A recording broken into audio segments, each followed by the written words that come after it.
दोस्तों, भाई भाई का रिश्ता भगवान ने विपत्ति बांटने के लिए बनाया था, लेकिन अफसोस आज ये सिर्फ संपत्ति बांटने तक सिमट कर रह गया है। आइए सुनते हैं घर घर की कहानी, तेरी मेरी कहानी।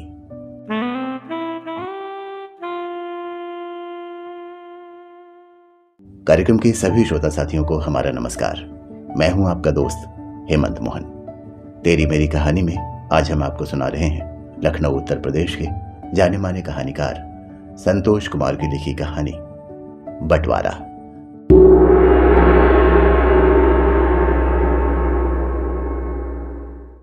छेदीलाल की 13वीं हो गई। सारे रिश्तेदार भी अपने अपने घर चले गए। अब घर में अपनी मां के साथ रह गया छोटे भाई अजय और बड़े भाई कमल का परिवार।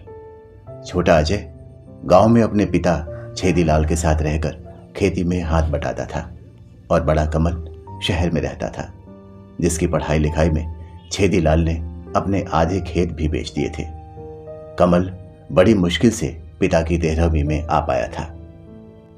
दोनों भाई और उनकी पत्नियां मां के पास बैठे हुए थे। अचानक बड़ा भाई कमल बोला, मां, पिताजी तो अब रहे नहीं। मुझे जरा भी छुट्टी नहीं मिलती जो गांव बार बार आ सकूं, खेतों की और घर द्वार की देखभाल कर सकूं। इसलिए अब आप हम दोनों का बंटवारा कर दीजिए।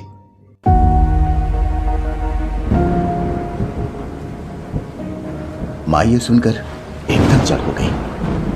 कुछ समझ में नहीं आ रहा था कि क्या कहे।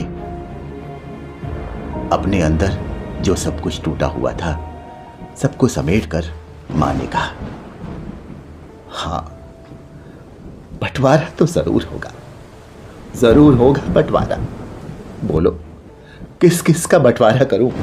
खेतों का, घर का, जमीन का या इन सब का? बंटवारा जरूर होगा, जरूर करूंगी मैं बंटवारा।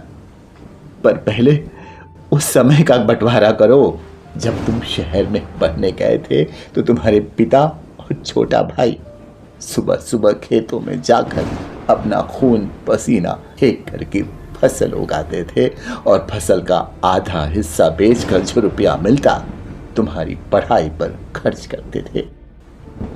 तुम्हारे पिता महीनों से बीमार थे।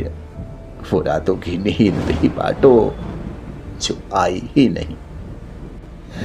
वो दर्द, वो इंतजार और वो आंसू जो आंखों में ही सूख गए।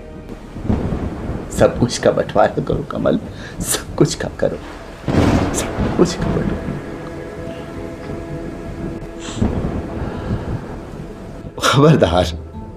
खबरदार, अब कोई बंटवारा नहीं होगा इस घर में। तुम्हारे हिस्से का तुम्हें मिल चुका है। अब बस शाम की गाड़ी पकड़ो और अपने घर चले जाओ। शहर चले जाओ कमल, शहर चले जाओ। और मां अपने कमरे में आकर फूट फूट कर रो पड़ी।